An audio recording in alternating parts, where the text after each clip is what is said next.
आज के समय में अगर आपको बैंक में अपना नाम, पता या मोबाइल नंबर भी बदलना हो, तो मैनेजर ऐसे घूरते हैं जैसे आपने कोई बड़ा गुनाह ही कर दिया हो।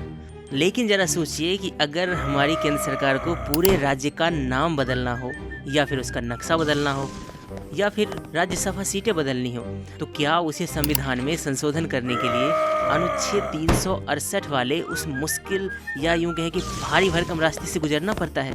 तो संसद कहती है, अरे नहीं भाई, इतनी मेहनत कौन करेगा, हमारे पास तो संविधान का दिया हुआ वीआईपी पास ऑलरेडी है। जी हाँ, मैं बात कर रहा हूँ आर्टिकल 4 की, जिसकी बदौलत संसद को ये वीआईपी पास मिलता है। अगर आपने गलती से भी हमारा अनुच्छेद 2 और 3 वाला वीडियो देखा होगा तो आपको याद होगा कि कैसे अनुच्छेद 2 और 3 के तहत संसद को राज्यों के भूगोल के साथ रूबिक क्यूब की तरह खेलने की शक्ति मिलती है। अनुच्छेद 4 वो स्मार्ट हैक है जो कहता है जब संसद राज्यों का नक्शा बदल रही है तो इसके लिए उसे कोई बड़ा संविधान संशोधन करने की जरूरत नहीं है, बस एक सिंपल मेजॉरिटी लाओ और काम खत्म। तो आइए समझते हैं कि कैसे अनुच्छेद 4 ने राज्यों की सीमाओं और नाम को बदलना इतना आसान बना दिया है, जितना शायद आपके लिए इस वीडियो को लाइक और चैनल को सब्सक्राइब करना है। तो चलिए डिकोड करते हैं आर्टिकल 4 को।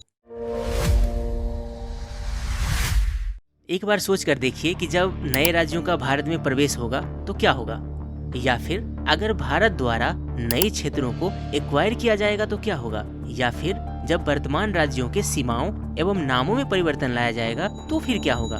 अनुच्छेद 2 और अनुच्छेद 3 के तहत जो भी संशोधन या रीअलाइनमेंट्स या जो एस्टैब्लिशमेंट्स होती हैं वो की जाएंगी तो उसका तुरंत प्रभाव जो शेड्यूल 1 है और जो शेड्यूल 4 है उस पर पड़ेगा ही। क्यों पड़ेगा? अनुसूची 1 पर प्रभाव इसीलिए पड़ेगा क्योंकि भारतीय संघ के सभी राज्यों एवं केंद्र शासित प्रदेशों की सूची यहीं दी गई है, और इसके साथ ही अनुसूची 4 में भी बदलाव करना होगा क्योंकि सीमा बदलने से या क्षेत्रफल बदलने से राज्यसभा के सीटों पर भी तो प्रभाव पड़ेगा। इसका एक कारण आप अनुच्छेद 80 का जो दूसरा क्लॉज है उसमें भी आप देख सकते हैं, जिसमें कि ये लिखा हुआ है कि राज्यसभा में राज्यों के और संघ राज्य क्षेत्रों के प्रतिनिधियों द्वारा भरे जाने वाले स्थानों का आवंटन चौथी अनुसूची में इस निमित्त अंतर्विष्ट उपबंधों के अनुसार होगा।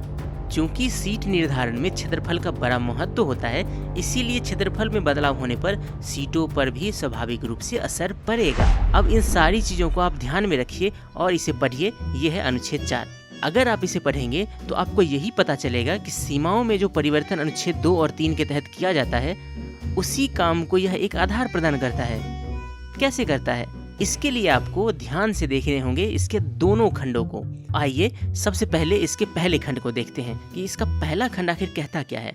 ध्यान से अगर आप पढ़ेंगे तो अनुच्छेद 4 के पहले खंड में कहा गया है कि अनुच्छेद 2 या अनुच्छेद 3 में निर्दिष्ट किसी विधि में पहली अनुसूची और चौथी अनुसूची के संशोधन के लिए ऐसे उपबंध अंतर्विष्ट होंगे जो उस विधि के उपबंधों को प्रभावी करने के लिए आवश्यक हों, तथा ऐसे अनुपूरक, आनुषंगिक और पारिणामिक उपबंध भी अंतर्विष्ट हो सकेंगे जिन्हें संसद आवश्यक समझेगा। तो क्या आप देख पा रहे हैं, इसमें मुख्य रूप से 2 बातें कही गई है। पहली बात तो ये कि अनुच्छेद 2 या अनुच्छेद 3 के तहत बनाए गए विधि के तहत जब पहली अनुसूची और चौथी अनुसूची में संशोधन किए जाएंगे तब इस संशोधन को प्रभावी करने के लिए अनुच्छेद 2 या अनुच्छेद 3 के तहत बनाए गए विधि में ऐसे उपबंधों को शामिल किया जा सकेगा जो उस विधि के उपबंधों को प्रभावी करने के लिए आवश्यक हो। नहीं समझ में आया? कोई बात नहीं, इसे ऐसे समझिए कि आपके घर में शादी है और आपने गेस्ट लिस्ट बनाई है। अचानक आपका एक रूठा हुआ रिश्तेदार मान जाता है। अब जाहिर सी बात है आपको कैटरिंग वाले को फोन करके खाने की प्लेट्स भी तो कम या ज्यादा करवानी पड़ेगी। अनुच्छेद 4 का जो पहला क्लॉज यही काम करता है। यह संसद का वो इवेंट मैनेजर है जो कहता है कि जब मेहमान बदले हैं तो खाने की कुर्सी भी ऑटोमेटिक एडजस्ट कर लो। बस इतनी सी बात है। अब दूसरी बात जो ये कहता है वो ये है कि अगर संसद को लगता है कि जो विधि बनाई गई है उससे राज्यों के संसद में और विधान मंडलों में प्रतिनिधित्व जो है उस पर कोई इफेक्ट आ रहा है तो संसद सप्लीमेंट्री, इंसिडेंटल और कॉन्सिक्वेंशियल उपबंध भी बना सकेंगे जिसमें प्रभावित राज्यों के संबंध में उपबंध किए जा सकेंगे। क्या आप समझ पा रहे हैं कि ये क्यों महत्वपूर्ण है? क्योंकि एक राज्य के पुनर्गठन का प्रभाव केवल उसकी सीमाओं तक सीमित नहीं रहता, बल्कि उसके राजनीतिक प्रतिनिधित्व और प्रशासनिक संरचना पर भी उसका प्रभाव पड़ता है। इसीलिए अनुपूरक, आनुषंगिक और पारिणामिक उपबंधों के अंतर्गत ऐसे उपबंध हो सकते हैं जो कि ऐसी विधि से प्रभावित राज्य या राज्यों का संसद में और विधानमंडल या विधानमंडलों में प्रतिनिधित्व के बारे में उपबंध करता हो। अब आप कहेंगे कि इसमें जो 3 विशेष शब्दों का इस्तेमाल किया गया है, यानी कि अनुपूरक, आनुषंगिक और पारिणामिक, आखिर इसका मतलब क्या है? आम भाषा में इसका मतलब बिल्कुल एक टिपिकल प्रॉपर्टी बंटवारे जैसा ही है। सोचिए, जब 2 राज्य अलग होते हैं तो सिर्फ लकीरें नहीं खींचती, ये भी तय होता है कि फ्रिज कौन ले जाएगा, टीवी किसके हिस्से में जाएगा या फिर घर का कुत्ता किसके पास रहेगा। अनुच्छेद 4 संसद को ये सब सेटलमेंट करने की पावर देता है। ये जो पारिणामिक प्रावधान है, ये वे प्रावधान होते हैं जो मुख्य विधायी क्रिया के सीधे परिणाम स्वरूप आवश्यक हो जाते हैं। जैसे कि एक नए राज्य का निर्माण होता है तो इसमें पहली और चौथी अनुसूची में संशोधन तो करना ही पड़ेगा। उदाहरण के लिए, जब 2014 में आंध्र प्रदेश का पुनर्गठन हुआ तो तेलंगाना को एक नया राज्य घोषित करना पहली अनुसूची में एक पारिणामिक संशोधन था। इसी तरह से आंध्र प्रदेश और तेलंगाना के बीच राज्यसभा के सीटों का विभाजन चौथी अनुसूची में एक पारिणामिक परिवर्तन था। इसी तरह से बात करें अगर अनुपूरक और आनुषंगिक प्रावधानों की, तो ये प्रावधान उन व्यवहारिक और प्रशासनिक विवरणों को संबोधित करते हैं जो एक नए प्रशासनिक ढांचे के सुचारू संचालन के लिए अनिवार्य होता है। इसमें क्या शामिल होता है? तो इसमें परिसंपत्तियों और देनदारियों का वितरण शामिल होता है, प्रशासनिक सेवाओं का विभाजन शामिल होता है और कानूनी उत्तराधिकार जैसे जो मामले होते हैं वो इसमें शामिल होते हैं। जैसे कि मान लीजिए एक नया राज्य तेलंगाना बना। अब इस नए राज्य के लिए अगर हम एक उच्च न्यायालय की स्थापना करते हैं तो हम देख सकते हैं कि नया राज्य बनने से बहुत सीधा प्रभाव इस पर नहीं पड़ा है, लेकिन व्यवहारिक और प्रशासनिक दृष्टि से ये जरूरी तो है ही। इसी तरह से वित्तीय संपत्ति और सार्वजनिक ऋणों का भी तो बंटवारा होगा। लोक सेवा आयोगों और अखिल भारतीय सेवाओं के जो कैडर हैं उसका भी तो विभाजन होगा। तो इस तरह के जो काम होते हैं उसे हम अनुपूरक और आनुषंगिक प्रावधान के रूप में समझते हैं। तो ये तो हो गया अनुच्छेद 4 का जो पहला खंड है वो। अब हम बात करेंगे अनुच्छेद 4 के दूसरे खंड के बारे में कि ये क्या कहता है। तो देखिए, अनुच्छेद 4 के दूसरे खंड में ये कहा गया है कि पूर्वोक्त प्रकार की कोई विधि अनुच्छेद 368 के प्रयोजनों के लिए इस संविधान का संशोधन नहीं समझी जाएगी। आप देख सकते हैं कि यह स्पष्ट रूप से घोषित करता है कि अनुच्छेद 2 या अनुच्छेद 3 के तहत बनाया गया कोई भी कानून अनुच्छेद 368 के प्रयोजनों के लिए संविधान का संशोधन नहीं माना जाएगा। ऐसे में सबसे पहला सवाल आपका यही होगा कि आखिर अनुच्छेद 368 है क्या? दरअसल अनुच्छेद 368 संविधान में संशोधन के लिए एक विशेष और कह लें कि एक कठिन प्रक्रिया निर्धारित करता है, जिसमें संसद के दोनों सदनों में विशेष बहुमत और कुछ मामलों में राज्यों के समर्थन की आवश्यकता होती है।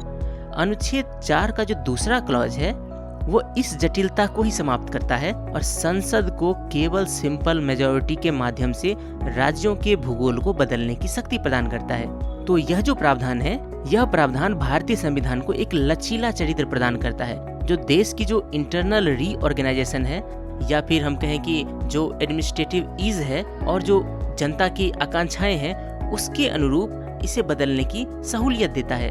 और यहीं पे हमें समझना होगा कि कैसे अनुच्छेद 4 का जो दूसरा क्लॉज है वो कॉन्स्टिट्यूशन मेकिंग पावर और जो लेजिस्लेटिव पावर है इन दोनों के बीच को कैसे वो धुंधला कर देता है।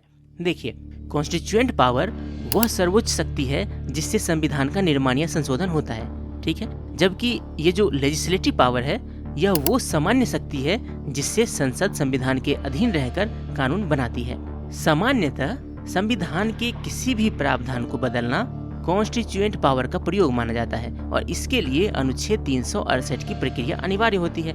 लेकिन अनुच्छेद 4 का जो दूसरा क्लॉज है इसके अनुसार भले ही संसद संविधान के पाठ को ही क्यों न बदल रही हो, फिर भी उस क्रिया को संविधान का संशोधन नहीं माना जाएगा अगर वो प्रक्रिया प्रथम और चौथी अनुसूची को बदलना हो। तो कहने का अर्थ है कि यह जो प्रावधान है यह संसद की विधायी शक्ति को एक विशेष क्वासी कॉन्स्टिट्यूएंट कैरेक्टर प्रदान करती है जो इंटरनल रीऑर्गेनाइजेशन के मामले में उसे एक यूनिक सोवरेनिटी देता है। हालांकि संविधान सभा के कुछ सदस्यों का विचार था कि यदि राज्यों की सीमाओं में परिवर्तन से संविधान के पाठ में बदलाव होता है तो उसे एक साधारण कानून के बजाय एक औपचारिक संशोधन के माध्यम से किया जाना ही चाहिए। लेकिन डॉक्टर बी आर अम्बेडकर ने इस तर्क का विरोध किया था और उन्हें स्पष्ट किया था कि भारत सरकार अधिनियम 1935 के तहत भी इसी तरह के जो प्रोसीजरल फ्लेक्सिबिलिटी है उसी का पालन किया गया था। देखिए, डॉक्टर अंबेडकर बहुत दूरदर्शी थे। उन्हें पता था कि हम भारतीय हैं, आज नहीं तो कल हम भाषा, पानी या मेरे ज़िले में रसगुल्ला अच्छा बनता है, इन जैसी बातों पर अलग राज्य मांगेंगे। अगर उन्होंने इसके लिए अनुच्छेद 368 वाला मुश्किल रास्ता रख दिया होता तो संसद का आधा समय सिर्फ संविधान संशोधन करने में ही निकल जाता और ये कठोर प्रक्रिया हो सकता था कि विकास में बाधा बन सकती थी। बनता है कि नहीं बनता है, आप अपना मत बना सकते हैं। कुल मिलाकर कहने का मतलब ये है कि उन्होंने अनुच्छेद 4 का ये जो स्मार्ट हैक है वो भारतीय जनता को दिया ताकि संसद बिना पसीना बहाए राज्यों का जो भूगोल है उसको अपडेट कर सके। इसीलिए 18 नवंबर 1948 को इस अनुच्छेद को बिना किसी बड़े संशोधन के स्वीकार कर लिया गया था, जिससे भारतीय संघ को इसकी विशिष्ट लचीली प्रकृति प्राप्त हुई। तो अब तक मैंने अनुच्छेद 4 के बारे में आपको जो कुछ भी बताया, अगर सब कुछ याद ना भी रहे तो कुल मिलाकर आप बस इतना याद रखिए कि अनुच्छेद 4 का मुख्य उद्देश्य अनुच्छेद 2 और अनुच्छेद 3 के जो अनंतिम या अस्थायी प्रवर्तन है उसको प्रभावी ढंग से लागू करना है। बस इतनी सी बात है। अब आप ये पूछ सकते हैं कि क्या इस अनुच्छेद का इस्तेमाल हुआ है? तो जी हाँ, इसका इस्तेमाल हुआ है। भारतीय संसद ने स्वतंत्रता के बाद से अनुच्छेद 4 की शक्तियों का उपयोग करते हुए देश के मानचित्र में कई बार रेडिकल चेंजेस किए हैं। जैसा कि कुछ उदाहरण तो मैंने भी आपको दिया ही है, लेकिन इसका जो सबसे बड़ा और पहला प्रयोग था वो था राज्य पुनर्गठन अधिनियम 1956। 1956 से पहले राज्यों या क्षेत्रों की 4 श्रेणियां हुआ करती थी, जिसे कि part A, part B, part C या पार्ट डी कहा जाता था। यानी कि देखें तो आज़ादी के बाद हमारे राज्यों की हालत बिल्कुल इंडियन रेलवे की तरह थी। कुछ फर्स्ट क्लास में थे, कुछ स्लीपर क्लास में, कुछ जनरल डिब्बे में और कुछ तो इंजन के सहारे लटके हुए थे।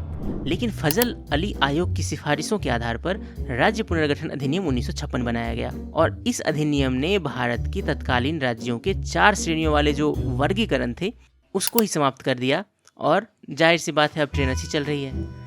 अनुच्छेद 4 की भूमिका अगर आप यहाँ पर देखेंगे तो बहुत ही महत्वपूर्ण थी। क्यों? क्योंकि इस अधिनियम ने न केवल सीमाओं को बदला बल्कि पहली और चौथी अनुसूची में भी ऐतिहासिक परिवर्तन किए, क्योंकि उसके बाद इस अधिनियम के माध्यम से 14 राज्य और 6 केंद्र शासित प्रदेशों का निर्माण किया गया, जो कि अब तक बढ़कर 28 राज्य और 8 केंद्र शासित प्रदेश हो गए हैं। इसमें उच्च न्यायालयों की स्थापना, लोक सेवा आयोग का पुनर्गठन, परिसंपत्तियों का विभाजन जैसे जो आनुषंगिक और अनुपूरक काम है वो सारे किए गए, जिन्हें अनुच्छेद 4 के कारण संविधान संशोधन की औपचारिकताओं के बिना लागू किया गया। इसी तरह से इसका जो सबसे हालिया बड़ा प्रयोग हमें देखने को मिलता है वो हमें साल 2019 में जम्मू कश्मीर वाले मामले में देखने को मिलता है। इस मामले में एक पूर्ण राज्य को 2 केंद्र शासित प्रदेशों में बदल दिया गया था, एक जम्मू कश्मीर और एक लद्दाख। तो इस मामले में भी अनुच्छेद 4 की भूमिका बहुत ही महत्वपूर्ण थी। कैसे? तो जम्मू कश्मीर को राज्यों की श्रेणी से हटाकर केंद्र शासित प्रदेशों की श्रेणी में डाल दिया गया, जिससे कि अनुसूची 1 में संशोधन करना पड़ा। दूसरी बात, राज्यसभा की सीटों का भी आवंटन हुआ और अब 4 सीटें जम्मू कश्मीर के पास है। इसी तरह से लोकसभा की सीटों का पुनर्निर्धारण किया गया, लद्दाख को एक अलग संसदीय क्षेत्र बना दिया गया। इसी तरह से पारिणामिक प्रावधानों की बात करें तो 100 से अधिक ऐसे केंद्रीय कानूनों को इन क्षेत्रों में विस्तारित किया गया और लगभग 150 राज्य कानूनों को निरस्त कर दिया गया। तो कुल मिलाकर भारतीय संविधान का अनुच्छेद 4 एडमिनिस्ट्रेटिव ईज और कॉन्स्टिट्यूशनल स्टेबिलिटी के बीच एक सूक्ष्म संतुलन को स्थापित करता है। यह अनुच्छेद संसद को वह आवश्यक इंस्ट्रूमेंट प्रदान करता है जिससे वह राष्ट्र की जो बदलती हुई पॉलिटिकल और सोशल रियलिटीज है उसके साथ भारत के भौगोलिक मानचित्र को अपडेट रख सके। तो कैसा लगा आपको यह वीडियो? कमेंट सेक्शन में मुझे जरूर बताएं। चैनल को सब्सक्राइब अवश्य कर लें और इसे अच्छे से समझने के लिए इसे एक सीक्वेंस में देखें। फिर भी अगर कोई प्रश्न आपके मन में बचता है तो आप पूछ सकते हैं।